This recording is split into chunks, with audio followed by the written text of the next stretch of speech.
everyone, and welcome to episode 19 of The Bottom Line. As always, I'm joined by my co-host Syed. So just briefly going to go over the agenda for this week's episode. As always, we'll kick things off with Syed giving his tech updates.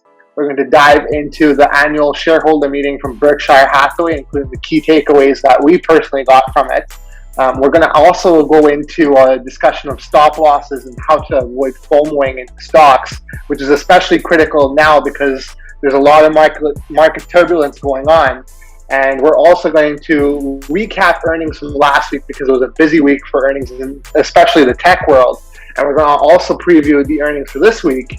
And we're going to end things off with a discussion of our stock picks from last week, as well as providing stock picks for this upcoming trading week for you. So with that being said, Syed, the floor is yours. Hello, everyone.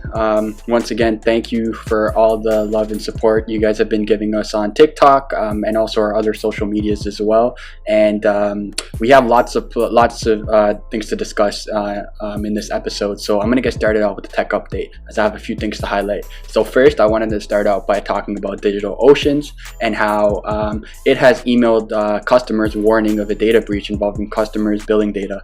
And the cloud infrastructure giant told customers in an email on Wednesday, so this past week, that it has confirmed an unauthorized exposure of details associated with the billing profile on customers' DigitalOcean account. The company said the person gained access to some of your billing account details through a flaw that has been fixed over a 2-week window between April 9th and April 22nd. Next, I wanted to talk about Apple. Again, Apple's gonna be a huge topic. This company's, because obviously they released their earnings report this past week, but this is more security related and their iOS 14.5 update. And it's kind of disappointing for me because I always thought that Apple was the best out there in terms of security, like their iOS. But according to this article, and again, I'll put the link in the description below, everybody was expecting Apple's iOS 14.5 much-hyped privacy feature to arrive with a bang, right? Quite rightly, privacy advocates believe that iOS 14.5 app tracking transparency would shake up internet advertising for the better. But so far, Apple's new iPhone privacy feature has not worked as it was built. Among the issues, many Apple users are complaining about a lack of Ask to Track prompts since upgrading to iOS 14.5. Some people haven't seen it at all, while others have seen heavily customized prompt, not the uniform iOS prompts seen in Apple's marketing, many of which do not ask specifically to track iPhone users. And that's why I'm kind of disappointed, because Apple really does a good job in not tracking you, right? Much better than like WhatsApp, Facebook, and all those companies, right? Or Google. But basically, like what this article is saying is that the reality is that the app tracking transparency in iOS 14.5 is a mess. And this was said by Johnny Lin, a former Apple engineer and co-founder of tracker blocking app lockdown privacy. He also said that it's possible it could sort out itself in the long run, but right now it's inconsistent with low compliance rates, confusing since it doesn't work the same way as other permissions, and easy to get around. And then it says that it's certainly disappointing for many iPhone users who had expected transparency about which apps are tracking them once upgrading to iOS 14.5, and others just wanted to try out the new privacy feature, right, when it launched. So basically, check your settings in iOS 14.5 for those of you that are updated. And some people won't be receiving this Ask to Track notice because they have already disallowed collection of the identifier of the advertisers in their settings, and this will have carried over to iOS 14.5. So again, I'll leave the article in the description below, but this setting can be found in your settings, privacy, and tracking. So you go to settings, and then you go to privacy, and then you go to tracking, and then you'll see a little button there which allows you to enable or disable this. And if you have any questions, feel free to reach out and we can explain that. Now, moving on, I wanted to talk about the Emotet Botnet. And I remember talking about this back in January when I informed the reviewers that this botnet, basically, the threat actors behind this botnet, they were basically obtaining access to victims' computers via malicious email attachment and then selling it to criminals who install more dangerous malware and then basically get ransomware off it. But essentially they were caught, which is great news. They were caught back in February, but an article came out recently, like last week. It's on Info Security magazine, so be sure to check that out. But basically, it says that the threat actors behind this notorious Emotet Botnet managed to collect over 4 million victim email addresses over the past few years.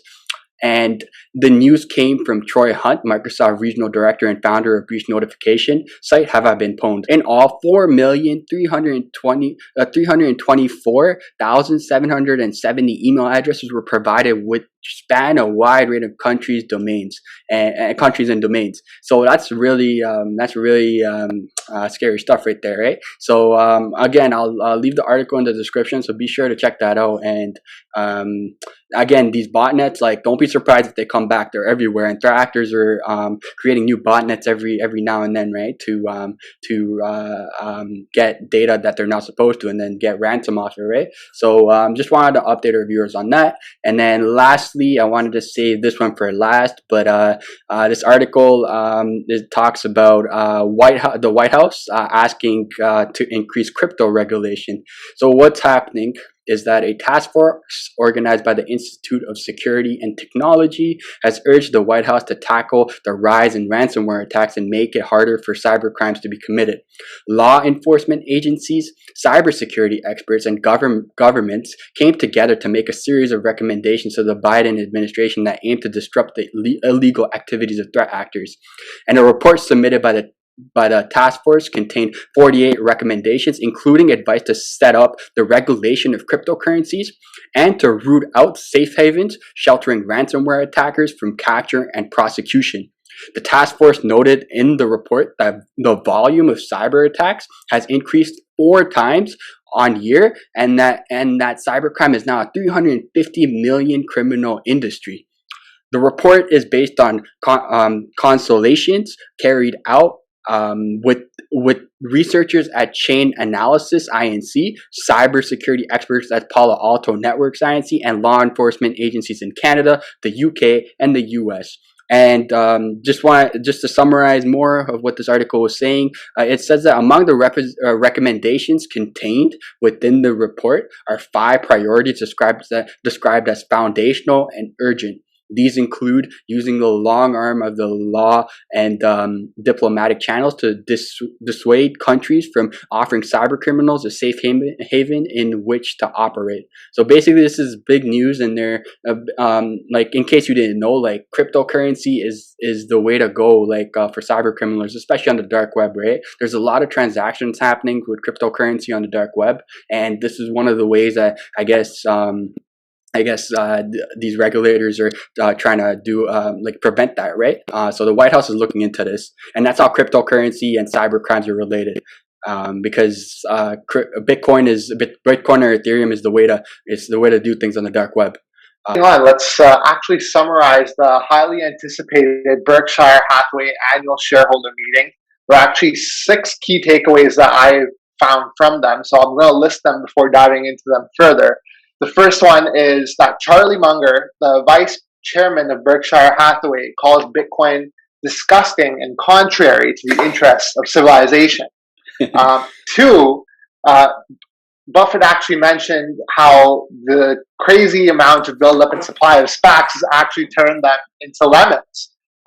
3, Buffett actually admitted to making a mistake last year by selling Apple, which, as we all know, ran up significantly. 4, Buffett is still not warming up to airline stocks, despite getting a lot of heat last year for basically selling those airline stocks right at the bottom.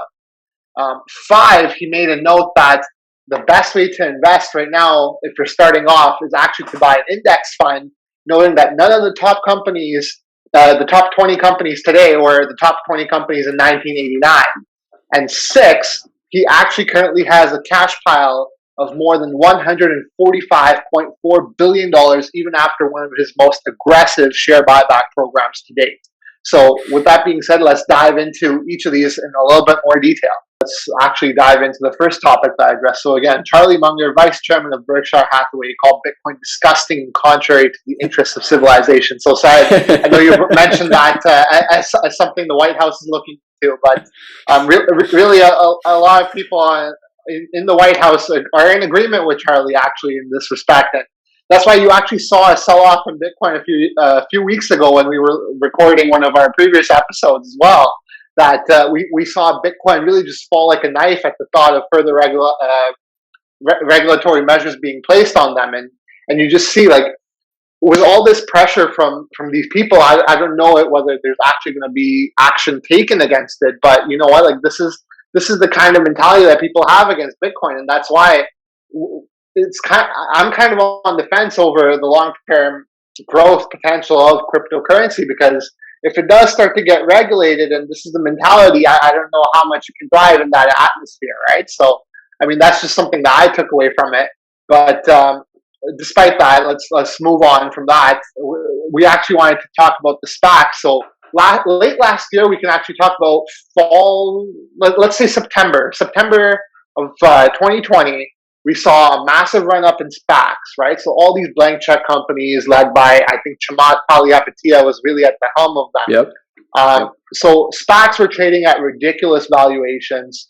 Net asset value for most SPACs, as you might know, is $10 per share. Yep.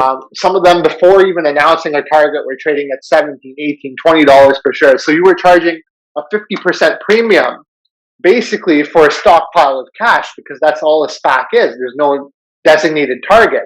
Yep. And what's interesting that Buffett brought up within his meeting was that a lot of these SPACs now, they have a 2-year lifespan. So for those who don't know, once you've IPO'd the SPAC, you actually have 2 years to find a target company to merge with.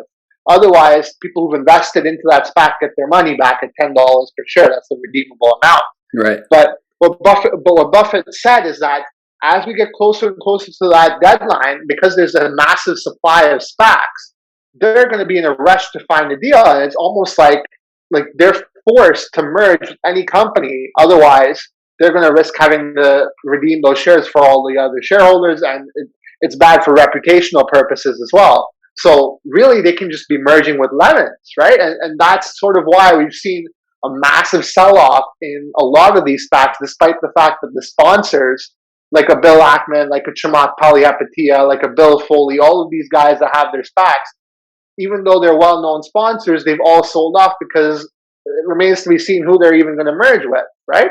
So that's something that he also made an interesting point on, which I thought I'd bring to the attention of our viewers here. Also, Buffett actually admitted to selling some Apple last year after its initial run-up was actually a mistake. And as you may know, Apple actually, I think it was after the share split as well, the stock split, it saw a massive run-up, not the same as Tesla, but it did feel like it was somewhat overextended. However, we can really look back, and Buffett alluded to this now, is that given the lower interest rate environment, that is driving up the stock price based on the valuation.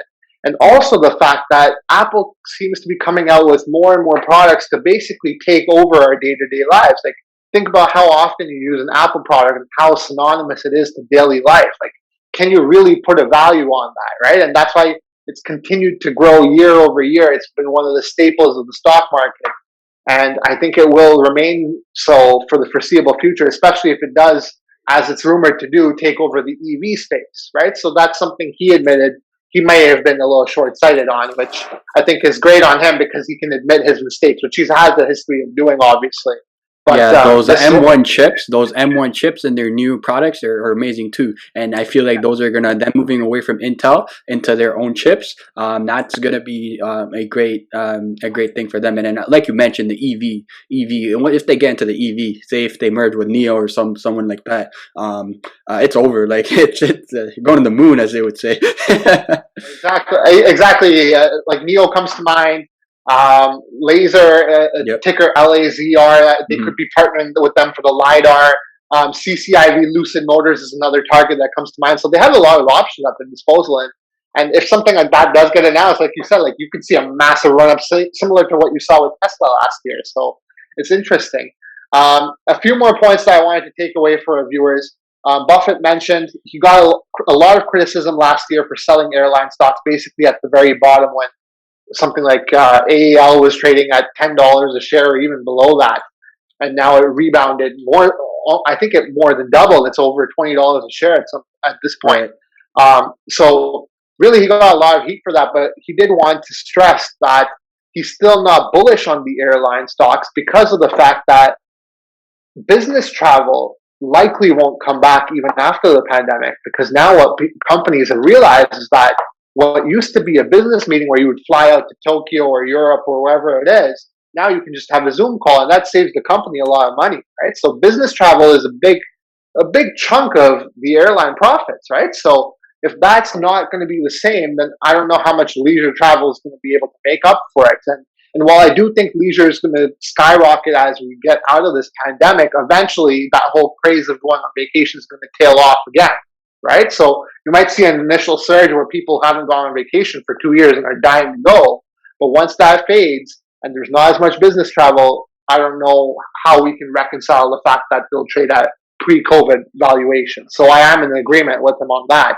Yeah, you mentioned that, and there's also Gary Vee who mentioned this too, right? His one of his videos, he was like, what's the new norm? And like, will we ever get back to normal? And he was like, no, it's the new norm is that if I have a meeting in Dubai and I'm in like say LA, right, I'm not gonna fly over to Dubai when I can just have a Zoom call, right? That's the new norm, and I feel like COVID has changed the perception of going into places and meeting people in person when you can just hop on Zoom, right? Like we're doing with this podcast, right?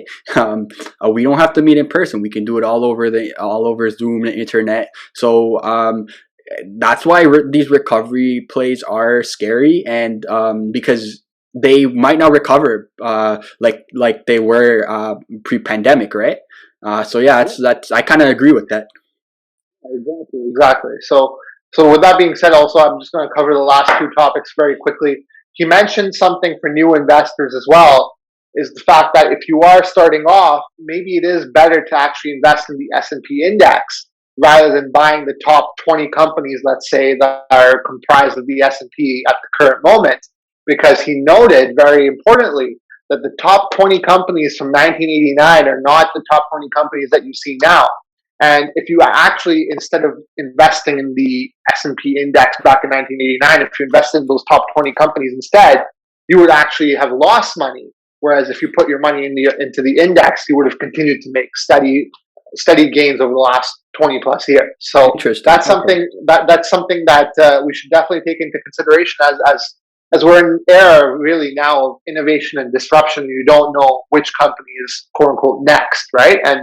And if there is something that comes out of the blue and takes over the world, you can say, right? Like this generation's Apple. Let's just talk about it, right? Like Apple back in the day wasn't Apple, right? Like it is now. So if there is another one of those coming, we don't know what it is, obviously. Then think about Apple, always better to go into the index. Yeah, think about Apple though. They had so much competition back in the day. So with their phones, they had BlackBerry and they had Nokia, and they pretty much started with the new like the iPhone in 2007, where BlackBerry was the like research in motion, right? That's what they called it, and then they switched to BlackBerry. But that was like the smartphone, like it was a hot smartphone. Apple released their iPhone, and where the QWERTY keyboard was like the main thing, where people were like, oh, we want the physical BlackBerry keyboard, or we want BBM. But Apple, they launched their own product with the touchscreen, and now look at it, BlackBerry, they're not existent. They have to switch to Android. They couldn't even keep up with their own OS, right? So I feel like Apple, and then they also have to compete with Microsoft as well, right?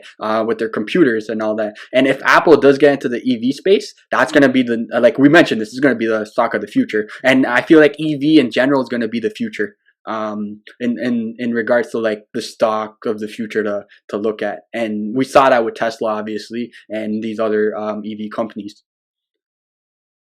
And you mentioned Tesla. Tesla wasn't even part of the S&P 2 years ago. So that just goes to show you, like, that's why you should always, if you are a new investor, then index funds are a great place to start, right? And that just reaffirms that.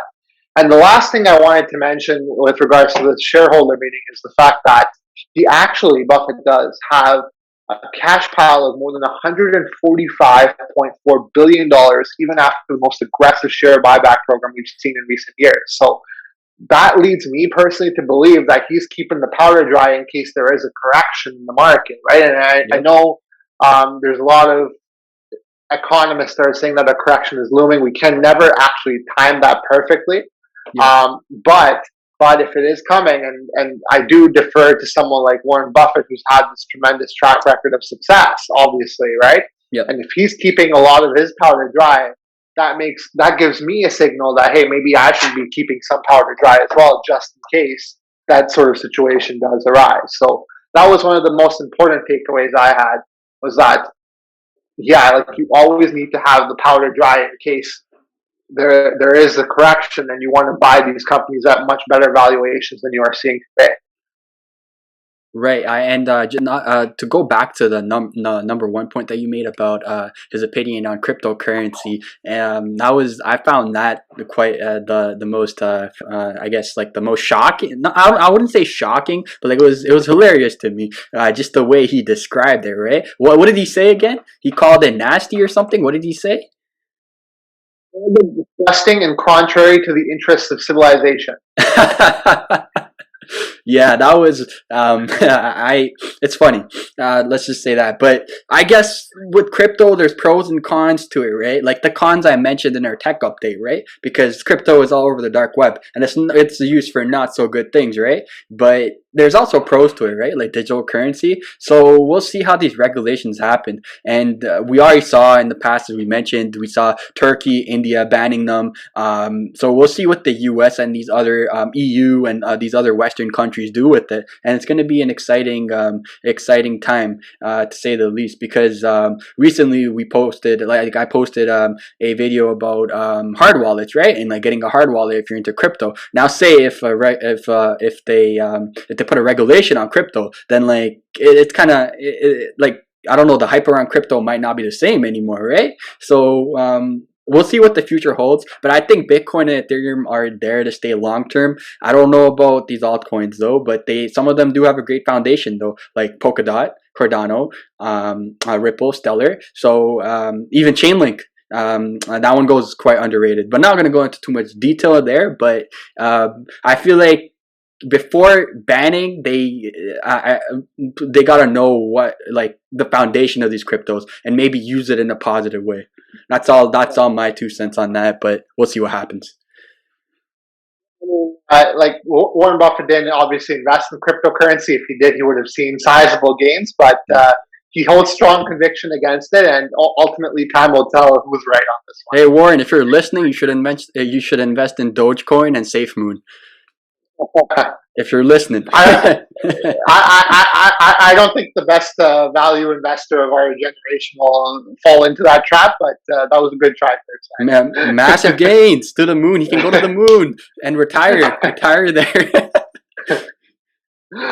Fantastic. That's awesome. Well, that wraps up the segment, and let's move on to the next one. On now to our next topic. I wanted to talk about stop loss and like how to prevent yourself from losing money in a stock. And we did talk about stop losses in a bit. Deepak mentioned a bunch of things such as setting a limit and all that good stuff. But I wanted to, for the benefit of our viewers, look back at that again, because that stuff's never going to get old, right? For new investors, even people that invest every day, right, or day traders. So Deepak, for the benefit of our viewers, could you explain to us at a very high level what a stop loss is and how you can use it to perhaps save money or save losing money, I should say? And that's great. And we covered this in more depth in the previous episodes. I'm not going to get as granular on that, but just very high level. It's whenever I go into a trade, I make sure I set a stop loss for my swing trades. Typically, I set that 5% below my entry, but you always have to look at the charts and ensure you're getting in as close to support as possible. So that's my entry point. I never buy on a rip. So if the stock's already ripped up a few percent, I'll wait for it to correct back, and then I'll go in. And then at that entry point, I set a stop loss for, let's say, 5% below that.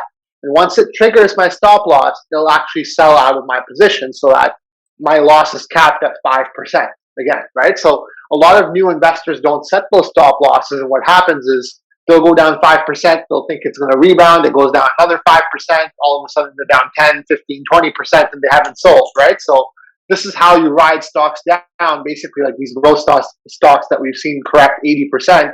someone who's holding it from the top all the way down to 80%, and now you're bag holding for a long, long time, right? So that's why the stop loss is very important. Set it at around 5-10%. And if you need to come back into the stock because it's rebounded, then you can always re-enter, right? But make sure that you have that. If you don't set the stop loss within your brokerage account, you set it mentally, right? Just to make sure that you know that I'm not risking too much money here. And conversely, if I'm gone into a position, if I'm in the green now, I want to make this trade risk-free for myself. And how do I make it risk-free for myself is I'll move my stop loss to, instead of being 5% below my entry price, I'll actually set it to my break-even price. So the exact cost I got into, my stop loss is right there now, right? So if it falls below that, I've broken even, right? So at worst, I don't make any money off the trade. At best case, I ride it out. In conjunction with that stop loss, you can also set a trailing stop loss, which basically follows the trajectory of the stock. So if the stock continues going up 10, 15, 20%, it's all fine and dandy. But if you set a trailing stop loss, let's say 5%, if it reaches a certain level and pulls back 5%, it'll sell at that point, right? Mm-hmm. So that's a good way to protect your profits. So there's different ways to mitigate risk here, right? So one is your entry point. You don't want to lose more than 5 or maximum 10%, I'd say. Second, if you're in the green, you don't want to actually go negative from the green. You want to break even, worst case. So that's another stop point. And then after that, if I am in the green significantly, then I set a trailing stop loss to make sure that I can at least protect my profit. So that's some of the tools I use. And then I briefly mentioned going into stocks and making sure that I'm buying in on a pullback. A lot of retail investors actually start FOMOing into stocks when they see they're up 15, 20%, and they end up buying at the peak and then it corrects, right? So what happens here is that whenever you see a stock run up and you know that there's actual reasoning behind it, like there was a catalyst, let's say Facebook, for example, ran up 7%. There was a catalyst for that. That was earnings, right? So yep. Now I know there was a lot of relative strength in that stock, but I'm not going to buy that 7% higher. If it's plus 7% for the day, maybe I wait till it pulls back, so now it's only up 3% for the day, just to make sure that I'm not buying at the very top. And that's a good way to avoid FOMOing it.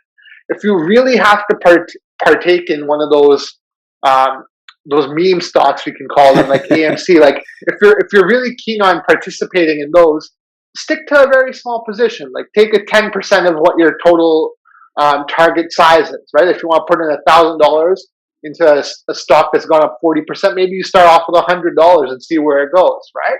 And that's a good way to get your feet wet, but also not lose your shirt because it's susceptible to a massive correction, right? So these are some of the tools that especially newer investors can apply to make sure that they're not losing money chasing these big runners in the market.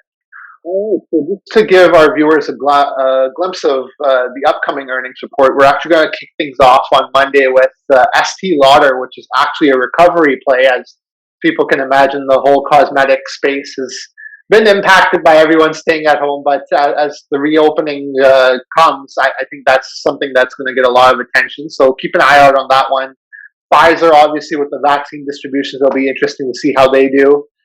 General Motors reports on Wednesday. That's going to be a big one. And then we'll also see a couple more actually on Thursday with Roku, which has seen a massive run up over the past year, but it's currently sitting around $350 per share, if I'm not mistaken, from its $500 highs. Peloton is something that I'm very bullish on, even though it's something that has been going down over the last few weeks. And also one that came to mind is AMC, because a lot of, obviously, that's going to be a fun one. Meme stock. Yeah. It's a meme stock, and Wall Street Bets is all over that. It's been basing for a while. This might be the catalyst, if there's actually optimistic guidance for the forward-looking fiscal year, it might see a significant run-up. So keep an eye out on that one. You know what? I'm ready to go to the moon. I'm preparing Thursday as soon as there's I'm ready. Exactly. So that's all on Thursday, and then Friday we actually have the labor report coming out, which obviously the market reacts very sensitively to. So we'll see how that's going, and that's a key indicator of how the recovery from the pandemic is going. So keep an eye out on that one on Friday. Syed, is there anyone that I've actually missed in this list? Yeah, I think you mentioned a lot of them. One that came to mind, which I saw earlier, was PayPal, which who are releasing Yeah. earnings on Wednesday. So keep an eye out on that. We talked about PayPal a lot here on this podcast. So yeah, just keep an eye on that. For me, it's a long term hold, like I've already mentioned. But yeah, their earning report is something I'm looking forward to. And also on Tuesday, for our listeners in the States, there's also CVS Health coming out, and T-Mobile as well. So keep an eye out on those. Right. So moving on to our stock picks from last weekend, this coming week. So we're just gonna go over the stocks that we picked last week. So for me, it was Microsoft, and if you look at their 5-day chart, which you can see on your screen, so on Monday, it started out at 261.56, and that was a high. But then after, when the earning report came out on Tuesday, it went down quite a bit, and after that, it had lows of like 249 on Friday, and then it's hovering around the 248 to 252 range, which is not bad in my opinion. As again, Microsoft is a long-term hold for me because I believe in the company in general, and like their products and their foundation as a tech company. So it's a long-term hold. So again, this quarterly report really didn't make a difference to me. I just wanted them to report solid earnings, and which they did. So that's all you can ask for here, right? As just a long-term hold for me. And then another company that released their earnings and revenue last week was AMD, and that was one of my stock picks. So just looking at the 5-day chart, they did have a high of 88.78 on Wednesday, and I believe that's when their earnings report came out, because right after that, as soon as it came out, it dipped. So end of day, sorry, not end of day, but it was around 11:30 a.m. on Wednesday. The stock dipped to about 84. So it was at 88, and then it dipped to 84. So, and then it went up a little, and then after that, it went down on Thursday to a low of 82.97. So not too sure what the reason was there, but it's something interesting to look at in the 5-day chart. And then it also had a low of 82.86 on Friday and in the morning. And then to finish off, it actually didn't finish off the week strong, as it finished off at 81.62 at market close, down currently down 2.73%. But once again, AMD is another long-term hold for me. So I'm going to continue holding it and see what happens. I don't know about increasing my position right now, but I do feel like the stock will go up in the long run. So we'll see what happens. Now, moving on, we're going to talk about the Amazon stock. So Deepak, back to you. So last week I had a stock pick with Amazon, with the earnings being a catalyst. So started off the week around 33.50. Anticipation basically had it run up all the way to about 3,500, and after the blowout earnings were announced, we saw it really go up to about 3,550 Friday morning before it pulled back to about 34.67 at close. So it really just reinforces the fact that you shouldn't FOMO into any stock, really, like I just mentioned. And you should always wait, because there's always inevitably going to be some sort of pullback, whether it's significant or minor. But there's always good opportunities that the market gives you to buy. So obviously, this just reinforces the fact that if you bought Friday morning when it gapped up, that probably wouldn't have been the best decision. So be diligent and make sure that you're buying on these dips, even with strength in the stock. So overall, it still had a great week, and it was up about 3.6%. So it was definitely a successful swing trade if that's what you were going for. Obviously, if it's a long-term hold, just business as usual, really. But still a good sign to see. The other stock that I actually gave was ticker BITI, which is actually the inverse Bitcoin ETF, which obviously didn't do too well given the significant run-up we saw on Bitcoin on Friday. Really, it held pretty steady throughout the week.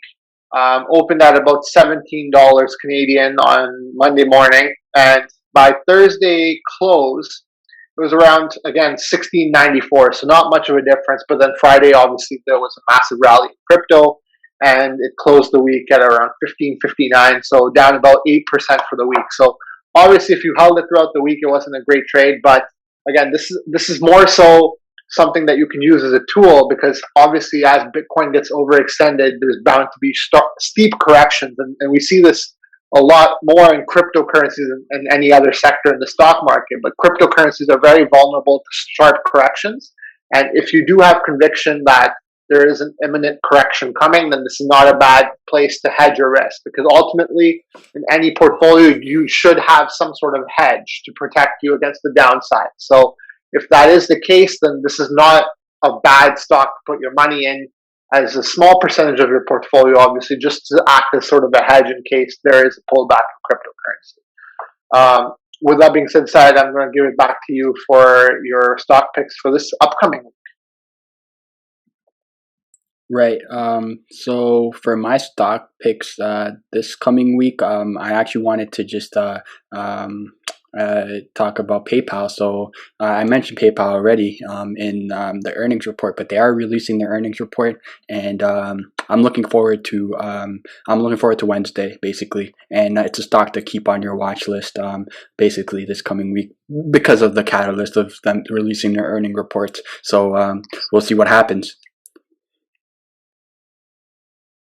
Yeah, and my stock pick is actually Roku. Obviously, I mentioned that a little bit earlier. They have the earnings coming out this week. It's 52-week high. It was bordering around 500. I think it might have actually peaked that. I don't know exactly, but somewhere around that range before the massive correction that we saw in March. Currently sitting actually at $342 a share. I think earnings are going to be actually pretty good, and we might see this as being a catalyst for it to move back higher. And given that it's around $340 from a $500 52-week high, I think this is a good spot to buy in. And maybe if it doesn't execute this week, I think it's a good long-term hold regardless. So that's definitely something you should keep your eye on. And another one that I wanted to mention, actually, this is another inverse ETF, so I wasn't doing too hot with this last week, but I'll bring it to our viewers' attention just for knowledge purposes. But obviously, we've talked about how the real estate market has actually run up significantly, basically across the globe, we can say, right? And you see that something like if you bought a property back in October, November of last year, now you're sitting at about 30% gain. So it's almost like real estate's like a meme stock, right? Like going up 30% or something like that, something crazy in like a few months. So yeah.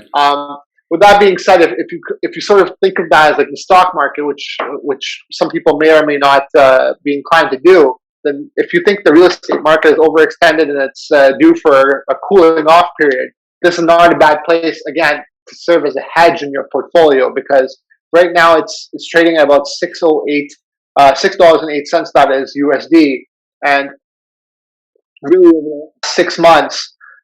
It's declined about 60%, because again, this is reflective of the massive run that we're seeing in real estate. So if there is a cooling off period, or if there is a correction in the real estate market, this is one of those stocks that is actually going to benefit from that. So again, these are just hedges that I personally have in my portfolio, just to ensure that if there is downside, that I'm not entirely losing money. And I think that's important as you get more and more advanced as a trader, to always have some sort of hedge in place. So I did want to bring this ticker to the attention of our viewers. And again, it might not perform very well over the upcoming week or the next few weeks, but if you are convicted that there is a pullback coming in the real estate market, then this is a good ticker to keep your eyes on. So with that being said, this does wrap up weekly episode 19. Next week we will reach the milestone of 20 episodes. So that's a huge milestone for us. And as always, we'll have great content for you there, as we'll cover the events happening that happen in this coming week in detail. Once again, I would like to thank all of our viewers and also our followers on TikTok as well. New audience, obviously. Our goal here is to provide you with the best content that we can to educate you and enhance your knowledge. So we're glad that we're getting more audience, and our content is reaching a wider audience, not only here in Canada but worldwide, and that's our long-term goal. So thank you so much for that, and as always, we'll continue to provide you with more great content so you can enhance your knowledge and learn something new out of every episode we create, and that's our way of giving back to you, right? So with that being said, be sure to like and subscribe if you're here on YouTube, and for those of you listening as well as a podcast, thank you very much for listening, and And yeah, pretty much that wraps up weekly episode 19, and we will see you guys next week for weekly episode 20.